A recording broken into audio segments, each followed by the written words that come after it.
Good morning. Today we woke up and we saw the tragic news of the passing of Vikings fourth round draft pick out of Oregon, Khyree Jackson, in a tragic car accident.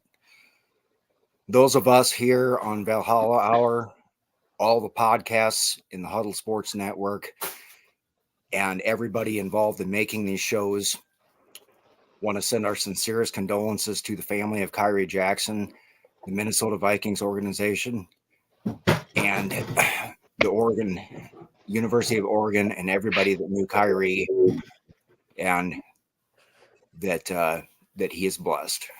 So please join me in a moment of silence.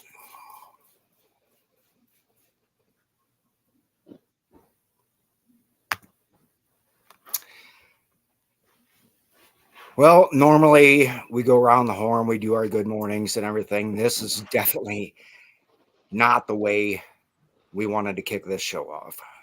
Uh, so Khyree Jackson.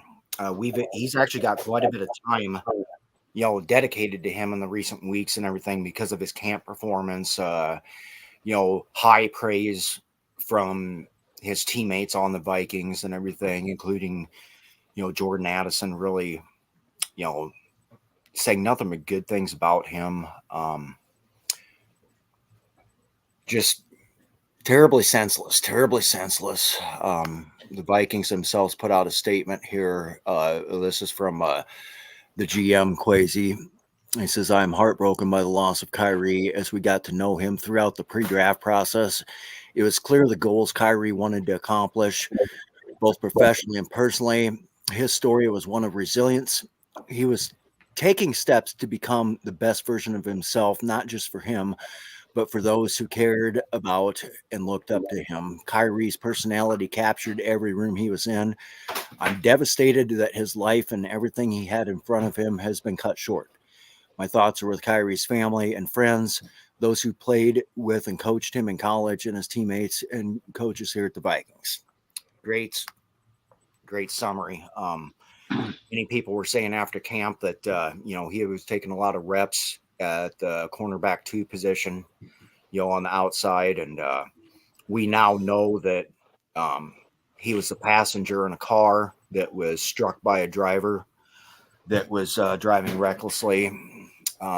There's we don't need to really get into a lot of details, but it's probably the worst case scenario in terms of what a tragedy could be, and it's just From what you have posted, Rob, this morning, from what the Maryland State Police have said, apparently it was a very, from what I could imagine, a very graphic car accident.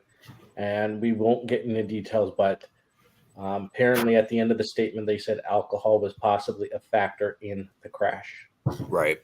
So Kyrie wasn't the only person that lost his life. There was two other people that lost their life in this accident too, and there was three vehicles involved, and one of them was traveling at a high rate of speed, recklessly trying to change lanes, and they ran Kyrie's car that his friend was driving off the road. And the Maryland State Police have cited alcohol as a possible factor. So I mean that doesn't make anybody feel any better about anything, you know. Um, Especially coming off of a 4th of July holiday, young man, 25 years old, just absolutely tragic, you know. And in terms This of this Vikings organization, I mean, we've been through tragedies before, but it just seems like the hits just keep coming. You know, I'll give you guys a chance to speak your thoughts on this or whatever before we actually get into our show of this this talking about position groups and stuff. And I do want to thank Jeremy, Smoking Jeremy B, sports writer out of Florida, huge Lions fan, diehard Lions fan. I want to thank Jeremy for joining us too. And Jeremy, you've said a lot of really great things about this and everything. And I know you've had things that have affected you personally like this. And thank you for being here, Jeremy. Well, 2016 started off good, but on February 8th, which we all know was the Super Bowl of the fail cans, uh, my son called me at halftime. He goes, "It looks like the Falcons are going to beat the Patriots and pull an Eli Manning." I said, "Nope, they're going to pull a Dak Prescott. They're going to snatch defeat out of the jaws of victory." And he goes, "Wow." He goes, "I hope you really do something with your football knowledge." That is the last words I ever heard out of my Wow. because that night he lost his life swerving to miss something in the road, no braking, no none of that. So it was no foul play, but he went head on into it. So my thoughts right now are immediately with his family, knowing what it's like to lose a son way before his time, and they have to lower that young man into the ground. Whether it's an urn, whether it's his remains, whatever is left, they have to deal with that. And that's the toughest thing for any parent to ever have to go through in their lifetime. And granted, it may have taken me 5 years to get there, but in 2021, I finally started doing something. I created a Facebook page. I invited a few prominent podcasters to it because one of the prominent podcasters about the Lions, Mark Oram of Oram Forum, helped me create the page. And I met Jim Bordeaux, and we started talk. I used to do a Monday video chat live on my channel, and he joined it one day. And at the end of the show, and we stopped doing it live, I cut the live, and everybody leaves, and he stayed on. He goes, "Man," he goes, "I'm good with stats and stuff, but you remember more stuff off the top of your head than most people have forgotten in their lifetime. Would you want to be a guest on Detroit Lions on the Prowl for Free for All Friday? We don't normally let fans in." And I said, "Sure." And that's how it all got started. I'd be on my lunch break at 11 a.m. at the tire shop, and I'd sit outside and be smoking cigarettes between my takes. And somebody said, "Smoke a Jeremy B, slow down before you die right here on the set." Because I had a hot mic of earbuds, and that's how my nickname was born. Nice. Yeah. That's awesome. Great backstory. And then thanks for telling us a little bit about yourself, Jeremy. So this morning I went to go get some donuts right around the Vikings team facility, and I saw a massive amount of cars and a lot of players going in. I'm going, what, it's Saturday, there's no practice scheduled, something must be up. Then this drops. I'm heartbroken for his family, for this team, our fan base, because he was guaranteed to be opening day starter. He was. This helmet for the rest of this month, you guys know I wear this. It will remain empty in his memory. So he always has a Viking helmet to come back to. Uh-oh. We lost the host. Oh, we lost Rob. But anyone else? I've heard, because of I do writing and I receive some publications throughout the league. I heard great things that at least he was going to be a nickel, if not your starting CB2. And so with hearing those great things, this is a tragic loss beyond just the family thing. I know it's a loss to your fan base. And I know that the players were going there because they probably were notified before the media was. Because of the situation, somebody in the family that got notified right away probably notified your GM in the front office. It probably wasn't the state police that notified them. It was their family. Mm-hmm. Yep. Mm-hmm. But until all the main characters were done, nothing could be released through media. Because that's how it works. Until the mother and the father, or if he's married, his wife is notified, and it's an authorized release, they can't release that information at the time of the accident. It's next of kin, and then whoever the person has listed, those people have to be notified first before there can be any kind of public release.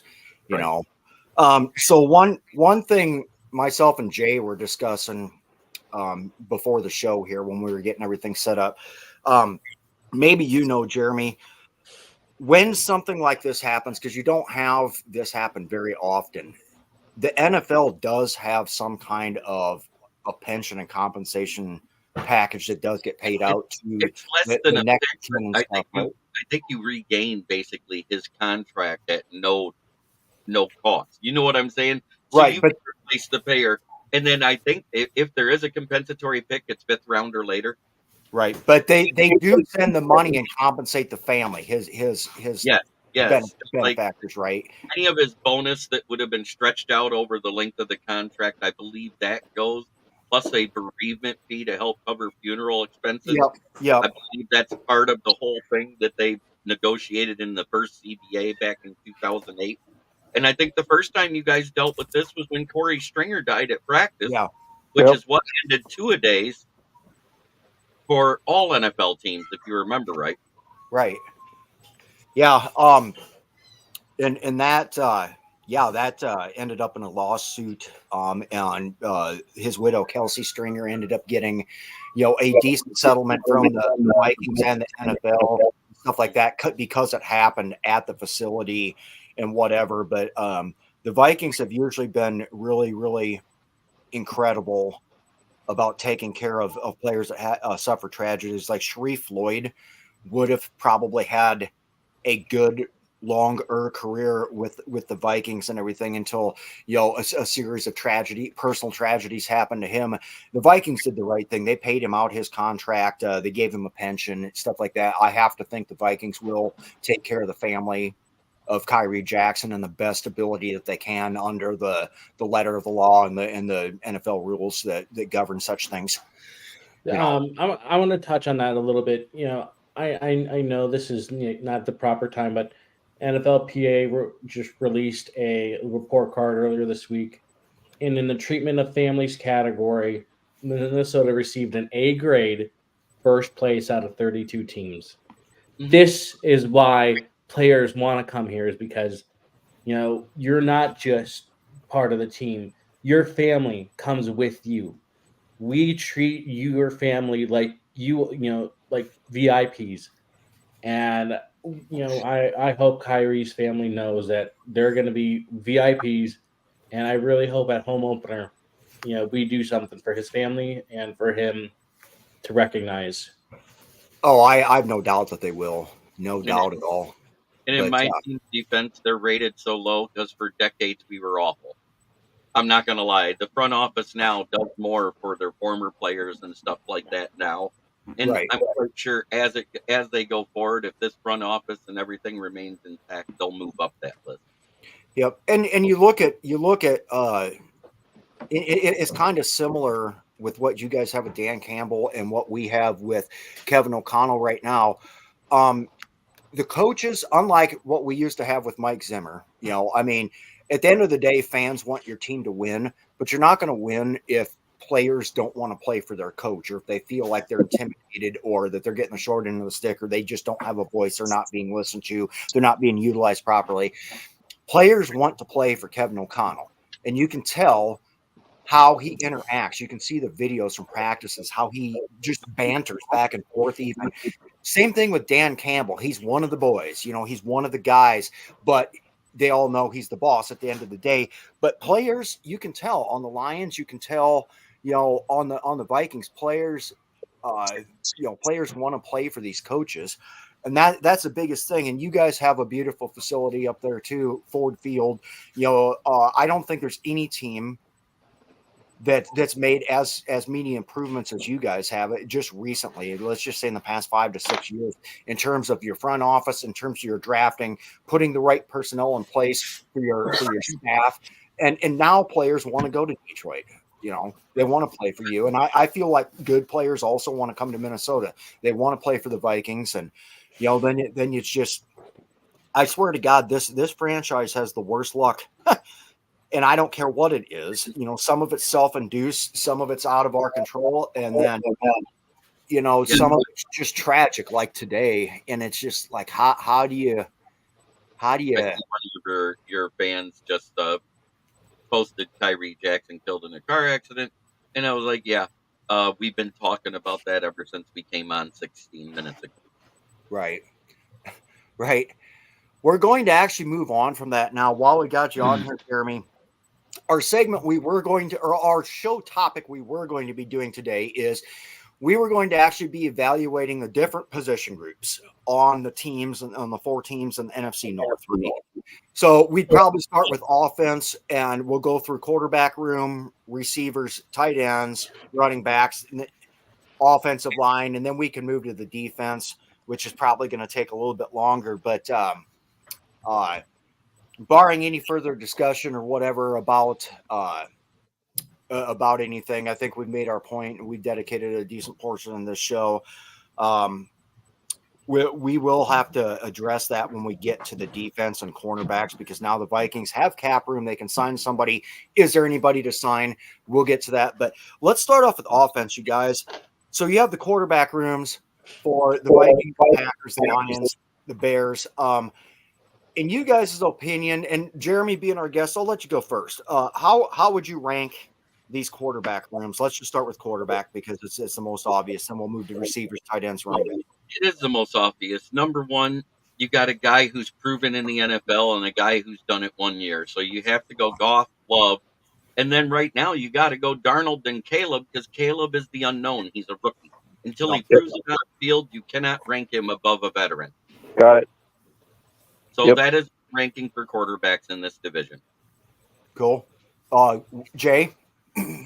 Yeah, I agree. That's Love is the wild card here. He's, can he repeat what he did last year? Who knows? But yeah, I would have to say that was a safe assessment.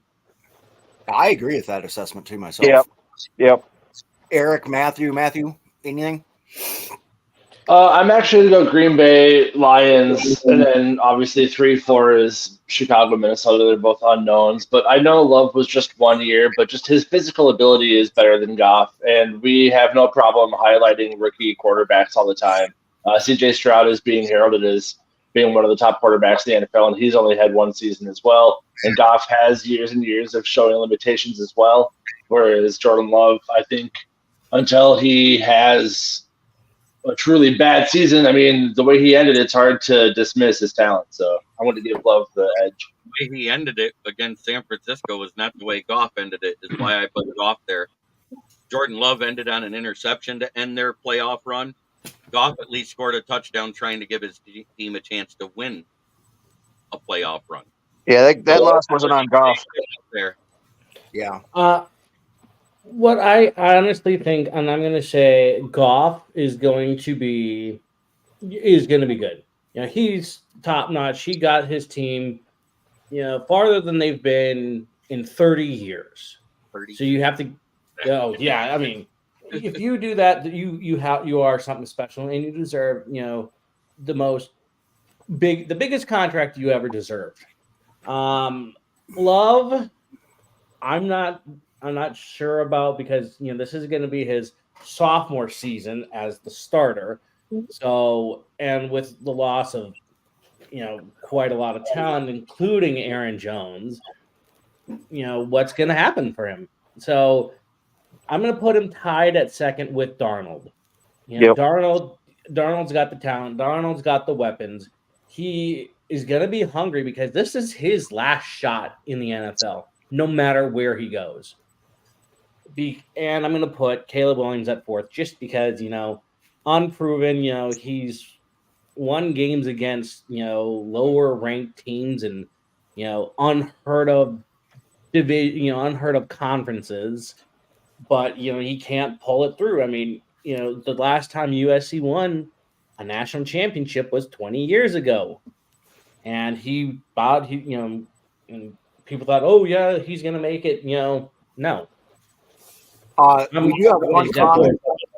We got a comment here from one of our YouTube watchers, Orlando Escorbano.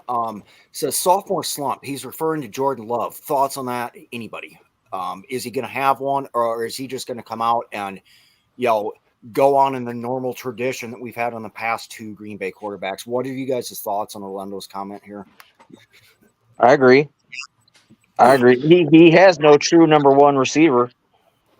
I mean, I don't know if you can count Christian Watson as a true number 1, but it's just like a patchwork of receivers with Dobbs and Watson, and until somebody really steps up and takes that lead, I'm seeing probably a sophomore slump.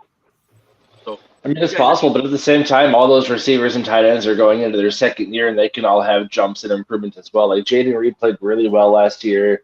Tucker Kraft was a really solid tight end last year. Dontavian Wicks, they're saying, has looked really good towards the end of the season last year. So, I mean, if Christian Watson, it's not that he's a bad receiver. He just can't stay healthy. His hamstring is pretty weak. So if he could play a full season, who knows what he can be. So I think he could have a sophomore slump. They could all end up having sophomore slumps together, or they could all take a step, and they could all be, I mean, who knows? We'll see. And Romeo Dobbs is probably the best number 2 wide receiver in the league. They have a whole bunch of number 2s and number 3s. Whoa! Over Jordan Addison? I consider Addison to be a 1B. I think we have 2 number 1. I am going to hype Addison, and Jeremy's just going to shake his head on this. I think we have a 1A and a 1B with Justin Jefferson, because Jordan Addison on just about any other team in the NFL that doesn't have Tyreek Hill or Devontae Adams or CeeDee Lamb is a number 1 wide receiver. Period. I mean that guy had 10 freaking touchdowns last year. Granted, Justin Jefferson was injured for, he missed half the year. And so Addison, in essence, was a number 1 wide receiver. But we just discussed this. It was 2 weeks ago on this podcast, how Green Bay, if Josh Jacobs is effective in the running game that they want. And I really think that's a step off from trading Aaron Jones' skill set to what Josh Jacobs has. But if Josh Jacobs can be effective in Green Bay and the offensive line can protect Love, how he can just kill you with all these number 2 wide receivers and these tight ends they can throw at you, because nobody's going to know who to double cover. I mean, there's no clear-cut target that the guy is dedicated to throwing the ball to. Anybody that's open is getting it. It can be a problem.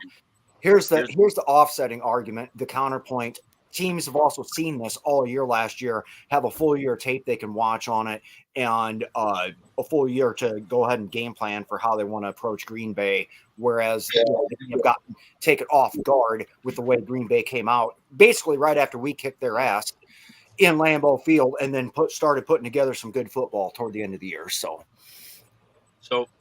look at it this way.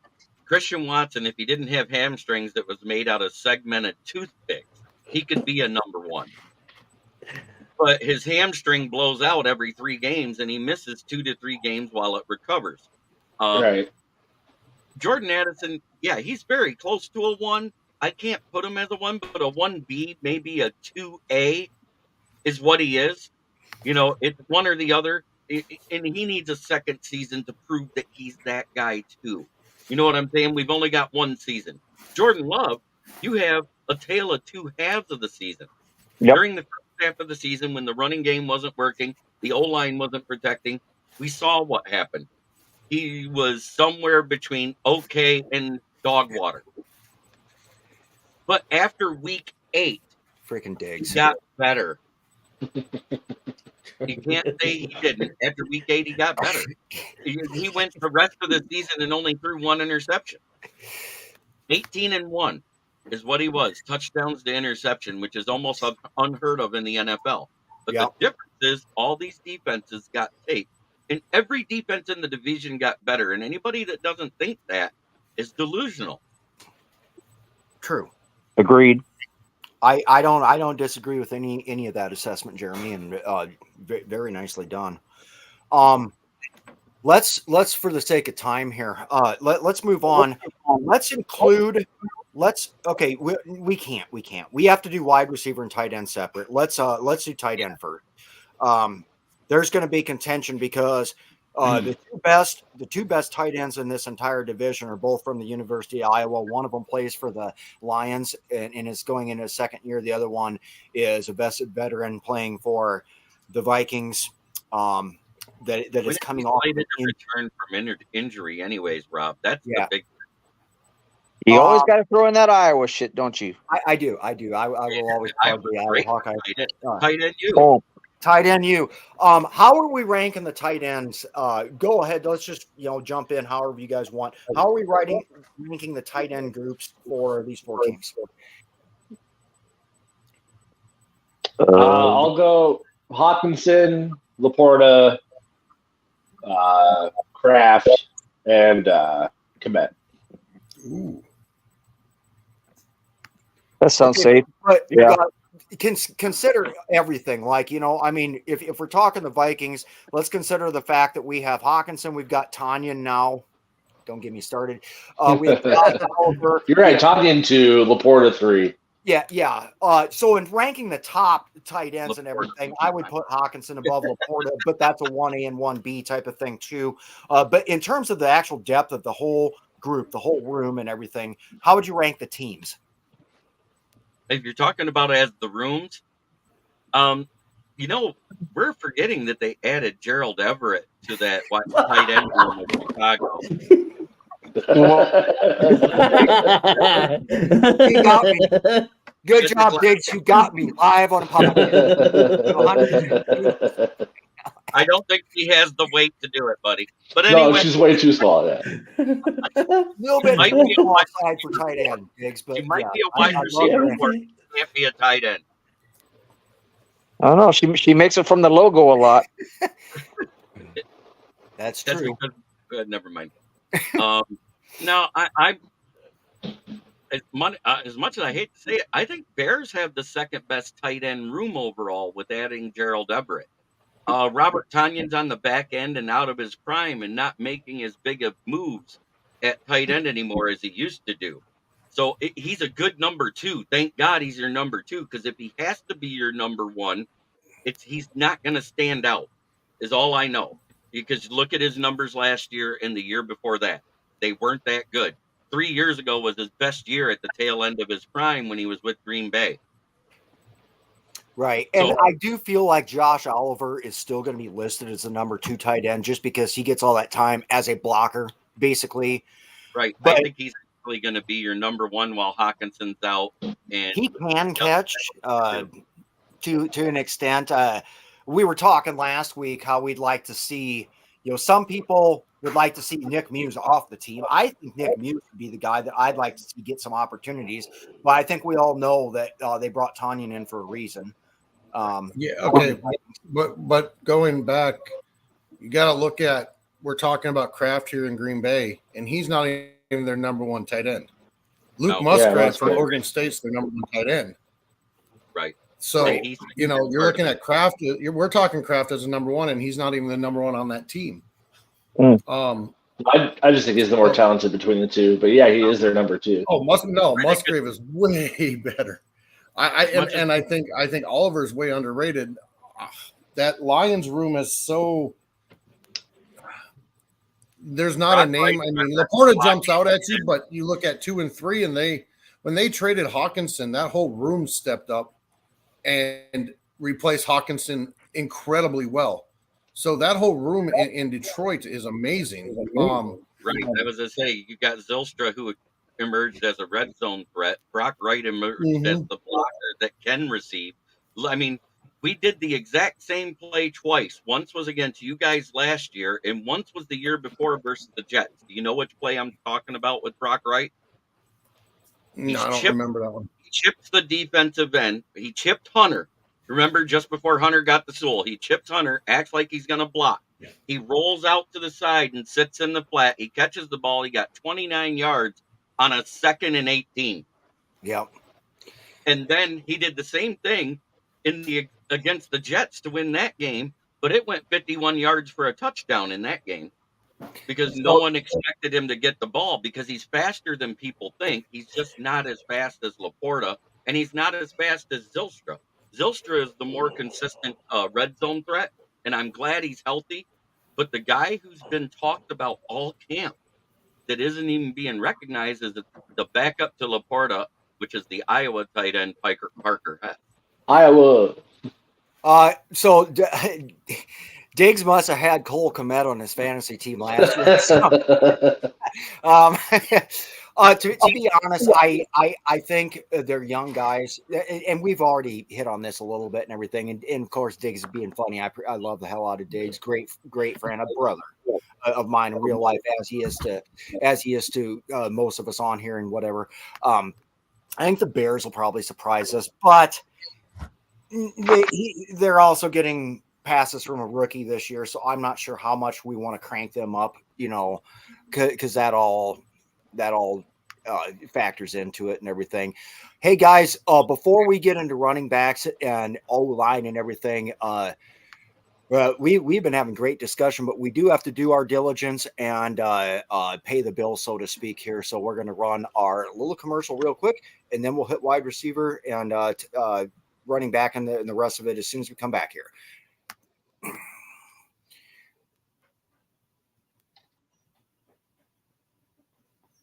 And why do we have no vocals? Okay. Wrong thing. This is a Huddle Sports Network broadcast. You can find us on Roku TV, Amazon Fire TV, Facebook, and of course YouTube. Get all your NFL news here first. The daily podcasts are Ken and Ken in the Morning, Lions Talk with Smoking Jeremy B., Around the Indoor Football World, Shield TV, and The Big Football Show. The afternoon podcasts are Valhalla Hour, Brosef Sports, WCFL Dolphins Talk, The Cheap Seats, Bodkin Show, and Spirit of Detroit Podcast. The nightly podcasts are Hallis Hall Report, Frozen Tundra Network, Wrestling Roundup, Skull Gang 365, First and 10 with Foz, Prime Sports World, The Man Cave, Prim and Proper Sports, Spitballin' Podcast, Lions Fan Cave Chat, 313 Den Podcast, Puckett, The Guys Huddle, Main Event Football Show, Let's Talk Sports, The Michigan Sports Truth Podcast, and Off the Rails. Hope you enjoy all the shows and feel free to comment, like, share, and subscribe. So, one of my subscribers, because I shared it to my YouTube channel, asked, should I share our sponsor? And they said FTP. FTP is my fake sponsor that doesn't pay me a dime, but I got a big meme that shows two lions facing each other with hashtag FTP down the middle. Nice. And we all know what FTP stands for, right? Well, Yep. since we're on Roku, let's say it the proper way. It's fornicate the Packers. Yep. All right. Let's get into wide receivers. This is going to be a good one because, to be honest, we've already discussed a little bit about the fact that Green Bay has a whole bunch of number twos, but they're good number twos, and they've got a couple guys going into year two that, in Jaden Reed, Dontavian Wicks, whatever, that could show some promise here. Minnesota's got probably the premier superstar in the league with Justin Jefferson. The Lions have a top 5 guy that's a $30 million a year player in Emon Ross St. Brown and JMO, everything else. The Bears ended up grabbing Keenan Allen. They've got DJ Moore. And then they drafted Rome Odunze, very high in the draft. And how do we even start approaching this? I got to go with when you have Justin Jefferson, Jordan Addison, that's a lot of star power. Like I said, I think that's 2 number ones. Then we don't have like that 3 deep guy yet, but they've got Brandon Powell, they've got Jalen Naylor, and then they've got a whole bunch of young guys that we were talking about. And there was a comment earlier, are the Vikings going to try and get another wide receiver? Well, after this morning, I doubt it. I think they're going to pick up another corner. I think we're going to roll with Powell, Naylor, and whoever else, because realistically, for the Vikings, number 3 wide receiver, your 3 deep is TJ Hawkinson, who is a tight end anyways. So this is going to be good. I say Vikings are 1 with the Lions as a very close second. Bears is a 3rd because Keenan Allen is older. He has career days against the Vikings and then disappears against a lot of other teams. DJ Moore he didn't do shit against us last year, period. And then and maybe that's a homer take. I don't really care if it is or not. And then the Packers, they don't have any real star power. They think they do, but they've got a whole bunch of number twos that can kill you in a wide variety of ways. So maybe they deserve to be higher. But then again, our position groups at wide receiver and tight end, for that matter, are significantly better in the NFC North than any other division, in my opinion. So just because somebody comes in fourth place on this doesn't mean they suck. They're better than a whole lot of teams. We got a lot of fun out in this division. Take it away, Jeremy, on wide receivers. What do you think? I'm actually going to go right down the PFF list, which matches exactly what you said. The Vikings are fourth in the league at wide receiver because they don't have a true number 3. Number two at 7 was Lions. At 11 was the Bears, and at 17 was the Packers. And they said the exact same thing. There is nobody bad on any of these rosters. It's just there's a lot of unprovens on all of these rosters outside of the Vikings and Lions. Yeah, definitely the Vikings have to take the number 1 spot in the North. You got JJ and you got Addison.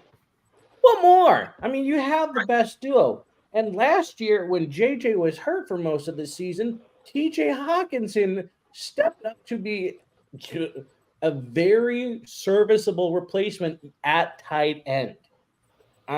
Yes, he was playing injured, tried to bear through, try to play through the pain. And Jeremy, he was one Lion that I really had my eye on every time that we played against him, because he knew how to burn us. And but he only showed up in like 3 games a year for Detroit. Mm-hmm. He missed a lot of time in Detroit due to injury, and no fault to him. I understand it. Players get injured. You can say I love our guys, but JMO and DPJ are questionable. But what DPJ has is something you don't know if they have with the Bears. DPJ has an 82.5 contested catch rate, and that's what they're basing it off of. His PFF grade plus his run blocking. You don't know if you have that with Roma Dunes because he hasn't played it down in the NFL. He's an unknown. Keenan Allen, you don't know if he's going to play more than 8 games. He's done it twice in his career. So Keenan Allen's on the end of his career. Yeah, and like the odds are he plays more than 8 games are slim, just because he is on the back end of his career. Right. Because he's 31, 32 years old? Yeah. Yep. Jay, you're muted. Jay, you're muted. Jay, unmute, Jay. Got it. Sorry. Hey, wide receiver 3 for the Vikings, please step forward. That's all I ask. Somebody, anybody, Powell, Naylor, Lucky Jackson, somebody, please step up. That's all I got to say. I know who gets my vote, and it wasn't any of those guys, but Who do you got? Malik Knowles. Okay, I go with it. I don't care who it is. Somebody got to step up. Malik Knowles, just because he didn't play much last year, but in college he didn't get a lot of yards. He had a high contested catch rate, but he had really great run blocking PFF grades in college. I mean, he did play for Kansas State, but looking at a wide receiver 3, I think someone who can run block, who can be in a 3 wide receiver set, and we can run a draw, and he can be downfield blocking. It's kind of important because Jefferson and Addison will run them off, and you get Oliver and Knowles blocking, and I mean you're one step ahead. Somebody, anybody, I don't care who. I actually kind of like the fact that they're not, I mean, it'll become apparent in preseason for sure, but if not training camp, that they're favoring a guy. But it's kind of nice to head into week 1. I'd like the Giants to be guessing who's going to be wide receiver number 3. Right. Now, don't get me. I like Powell and I like Naylor. I just think some of the ways they use Powell are questionable with the tush push and Powell. Stupid. Naylor hasn't stayed healthy since his junior year in college, so I just it's the fact that Naylor just has bad luck being out, and he was sick the last 3 days of team activities. something's got to give in that wide receiver 3 spot. But I think Powell is probably going to end up winning it. He's not what I would like as a wide receiver 3. Yeah. Agreed.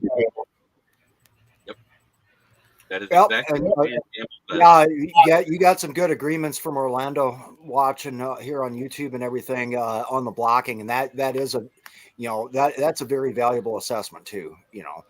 Let's as time is dwindling here, let's hit running backs quick, and then running backs, O-line, and then switch to defense. Running backs, I don't have much of an opinion because everybody has very capable guys on their team. I mean, the Vikings got Aaron Jones. Then the Packers got Josh Jacobs as their number one. My opinion, Jahmyr Gibbs for the Lions. And then the Bears have like 3 different guys. The Vikings, I don't know. Did they bring Cam Akers back yet? Because I got distracted on Not that. yet. Not yet. Physical. They're just in talks. I heard the talks will resume either Monday or Tuesday, but that was before this news broke over the weekend. So it's probably going to be closer to Tuesday or Wednesday for the. Has he taken his physical yet? Yeah, I heard he had taken the physical. That was it. Well, then I hope you guys get him so it makes this worth more. Right. Yes. Yeah. I watched. Yeah, I saw the Giants Hard Knocks. So yeah. Yep, but if you want to rank the running back rooms, I think right now the Green Bay Packers room would have been better if they could have kept Aaron Jones. Because right now, Josh Jacobs and A.J. Dillon are the same type of runner, and I don't see that working out well. Marshawn Lloyd, while I like him at USC, he's a rookie, and you don't know what he'll do in the NFL. Yes, he runs angry like Isaiah Pacheco, but he does one thing better than Isaiah Pacheco. And I signaled this out, and he actually worked on it last season. The reason why Pacheco fumbled a lot his rookie year is he runs same arm, same leg. Do you know what I mean? Yep. When his right leg goes up, his right arm goes up.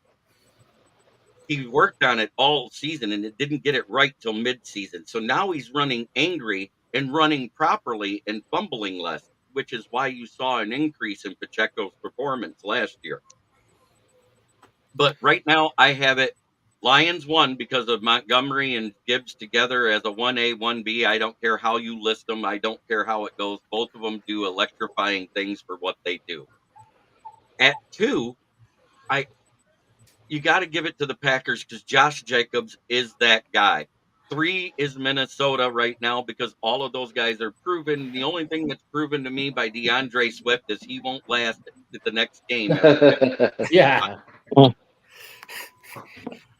I think that's fair. And Aaron Jones brings that speed to the outside that we've always needed for running it, not running up the middle. And then we got Ty Chandler, who's very capable there, might be bringing back Cam Akers. And then we've got a couple other guys on the roster, and we have our fullback, CJ Ham. Not a lot of teams run a dedicated fullback. We still do. And CJ Ham is a fan favorite and kind of like a cult favorite type of player and whatever for us. I think I can agree with that, Jeremy. Any other thoughts on running back? I agree. Yeah. I think the Vikings need to utilize Chandler a hell of a lot more than they did. That guy, when given the chance, he stepped up. So I think they need to give him the rock more. Well, and just for the sake of Aaron Jones to keep him healthy too. Yep. Yeah. What am I doing here? I'm a part of this network, Sarah. My question to you, Jeremy, is: do you think if we bring back Cam Akers, that'll bump up our ranking? Aaron Jones is about on that level of Josh Jacobs if he can stay healthy. Staying healthy is the key. I think it still leaves you right there in that third spot because Cam Akers has health issues also. Yep. Right. We can say what we want, but those type of injuries linger. Yeah. Yeah, Achilles in a running back, never good. Okay. Let's go to offensive line. Here's what really, really, really sucks is because you don't get bookend tackles that are Pro Bowlers, basically almost all pros, if not all pros, and everything very often. Sometimes you'll have one, sometimes you'll have another. The Vikings have the privilege of having Christian Darrisaw and Brian O'Neill at left tackle, right tackle, at the same time on the team. And then have the misfortune of having an absolutely terrible center and very questionable left and right guard play. I think Minnesota's O-line is the detriment to a lot of things. I mean, I've just seen so many things go wrong. Obviously, J.J. McCarthy will be the quarterback next year. Sam Darnold, the quarterback this year. Sam Darnold's still a little bit more mobile than what Kirk Cousins is. And if they understand how to use that and design the plays around the strengths and weaknesses of the offensive line, it might not be as bad. But it just seems like if I had to rank our O-line, I say it's hard to do because I think we have great tackles, horrible play in the middle, in the interior. I look at the Green Bay line. I think that's solid. I look at probably, and people are going to argue Darrisaw versus Penei Sewell. Penei Sewell is higher rated. He's a right tackle too. You know, that is true. Detroit has good offensive linemen. The Bears have been the worst for years, but I think it's going to be a question of who's number one between Green Bay and Detroit. And then is Minnesota in fourth place on this, or are they in third place behind the Bears? Can't really decide. What do you guys think? I think the Bears have better internal, your internal guys with what the hell's his name? Their center. The guy they just signed. Yep. But I think your three in the middle. Well, it's hard to say what's going to happen with the Vikings guard situation, but I think the Bears Vikings are like a 3A, 3B situation. Yeah. Detroit, without a doubt, has probably the best offensive line in our division. I mean, you have Regnow, Minnesota boy, anchoring that offensive line. Yeah, they're a top 5 unit in the NFL. Great play on either side of them, and the tackles. But they're opposites. Comparing Brian O'Neill and Penei Sewell should be a little more what we do, but I think Sewell could make that switch to the left side and not probably miss a beat. So I think the Lions definitely, without a doubt, are number one in the offensive line. About it, because every time Taylor Decker's out, Penei Sewell moves to the left, and they have somebody take his place on the right side. Yep. And he only allowed 3 sacks in 18 games at left tackle. PFF had us as our biggest strength in 2023 was our offensive line, and they're saying this because of Darrisaw and O'Neill. I honestly think that can be our biggest strength this year, because with KOC calling the plays, we were good. After that Denver game, we just started taking a straight nosedive right into the Grand Canyon. But I have a feeling we can get back to, best offensive line in the division. We just got to know how to call the right plays and give Sam Darnold the correct amount of time. O'Neill's coming off injury too. Yeah. Okay, guys. I don't know how we're going to do this any other way because we're at less than 10 minutes now. We'll have to make it quick. We had defense next week today, but in terms of defense, we're going to have to go front seven. We're going to have to do everything. We're going to have to do front seven on defense, which includes your edge rushers, your interior defensive linemen, and your linebackers all in one group. And then we're going to have to do the secondary as a group to cornerbacks and safeties. So let's try and hit this. We have 7 minutes to do this. Let's see if we can do this. Comparing teams' front sevens and everything. Minnesota, 3 big rush signings with Jonathan Grenard, with or acquisitions, I should say. Drafting Dallas Turner and then grabbing Andrew Van Ginkel from Miami, and then you also bolstered the linebacking core by also signing Blake Cashman from the Texans. I think a lot of improvement in free agency and the draft in that front seven, and then you've got guys like Ivan Pace Jr. and whatever else, and we also got the top undrafted free agent again this year, who it would be great if he enjoyed the same degree of success as Ivan Pace Jr. did last year. I think Minnesota is somewhere around 2 to 3 on our front seven with the potential to be great. Keep in mind this defense between 2 years ago and last year improved from number 31, went as high as number 5 ranked defense, finished number 13 in the league. I do like the rush that the Lions have. I think the Lions are pretty much a mirror of the Vikings because they have all these weapons in the front seven. The question is at corner. The Vikings signed free agents. Okay. They went out and they got Shaq Griffin and whatever else. We also drafted in this, touchy subject. We don't need to revisit this, but we have drafted guys. The question mark is always going to be the cornerback room. I think the Lions have good safeties. I think the Vikings in Cam Bynum, Josh Metellus, and Harrison Smith have excellent safeties. The question is really corner and everything. So that's why I would probably put at this point Green Bay's defense first. I'd put the Bears, who actually have a decent defense, second, and then Detroit and Minnesota somewhere 3 or 4. This one's hard to do in terms of an entire defense, but in terms of the front seven, I think Minnesota has the potential to be 2. So I'm gonna go front seven. I'm gonna go Detroit, Minnesota, Green Bay. That's going to really piss the Packer fans off, but that's kind of intentional. And then round that out with Chicago. So what do you guys think on that? I actually think the Bears front seven are the best in the division. Okay. I'm not going to lie. With the additions they made and the way they played last year, remember, they were the only team in the division that was better against the run than the Lions. So you got that. They improved their passing defense after they added Montez Sweat, because once he started adding pressures, almost no one was throwing big yards against them. Right. So I got them at 1. I got it Lions or Vikings at 2, and I got the Packers in the basement. And that the only reason why I'm saying that is that with their D line, you know what they got with their edge, and you know what they got with their D tackle. Who's their DT2 and switching to a 4-man front, because they've been a 3-man front forever. You know what? That is a good point. That is a good point.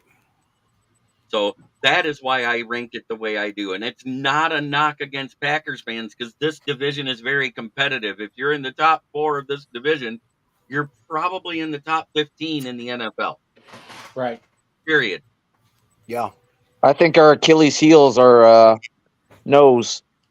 Yeah, We haven't had a true nose since Linval was okay, but probably Fat Pat. Yeah. Mm-hmm. Was or Jerry Ball. One of those guys. You need somebody to just stuff the middle.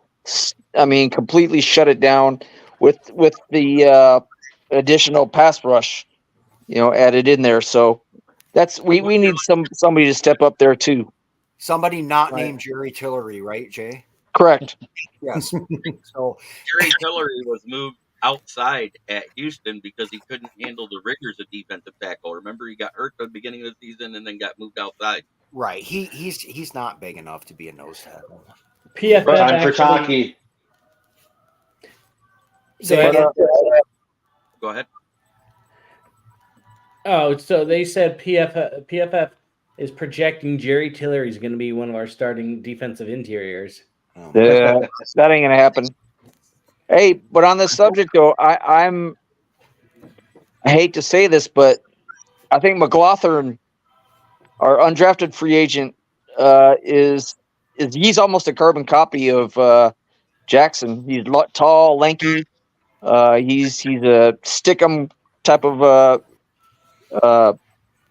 defensive back. So I hope he steps up too to take that. Jonathan Winkleman just commented on that too. I love Dwight McLeather. Yes. I think he was top 5 in PFF in man coverage too, if I remember correctly. of last year's college football. I think MacArthur was like 3 or 4 in man-to-man coverage. I mean, granted, PFF isn't a catch-all, save-all, but they're it's a good tool to use. But I mean, he was top 5, so the potential's there. Sad to say, the situation this is gonna bump him up big time. Yeah. I mean, Now, secondary, as much as I hate to do this, it's Bears, Packers, Vikings, Lions until proven otherwise right now. I don't disagree with you. The only thing I will say, if your rookies pan out, because you guys chose to address the corner, specifically the cornerback position through the draft. And that's what you're forgetting. We added Carlton Davis and Amik Robinson, which are immediate upgrades from Cam Sutton. Okay. I'll give you that. But in terms of looking to the future, I think in 2 to 3 years, if the guys pan out, because it does take a couple of years to develop a corner, I think you're doing good. The Vikings have the stop gaps with Byron Murphy Jr., Shaq Griffin, that kind of stuff. And, unfortunately, our plan for development took a massive hit this morning with the unfortunate news with Khyree Jackson. And we did have a 15-minute segment at the beginning of the show discussing that and whatever. I'm also not going to disagree with your ranking. We have about a minute left. Guys, chime in on the secondary, and then we're going to have to close this thing out. Packers, it'll be interesting to see with their new defensive coordinator and Xavier McKinney getting them at safety is going to be a huge upgrade. So we'll see what the Packers can do. Yeah. The Packers' whole defense, like he said, with the new defense coordinator is going to be different. Anytime you change from a 3-4 or a 4-3, go in a different direction. And, in the NFL, you can't make a massive change. So you got to use what you got at least that first year. So that could be an interesting factor in how the division plays out. Right. Well, hey, guys, we're right up on our time here and everything. I want to thank Jeremy for joining us. Thanks a lot, Eric, Matthew, and Jay. I will be embarking on my last actual assignment for the next 4 weeks. I will be back the second week in August, and Matthew's going to cover down. We'll have some special guests.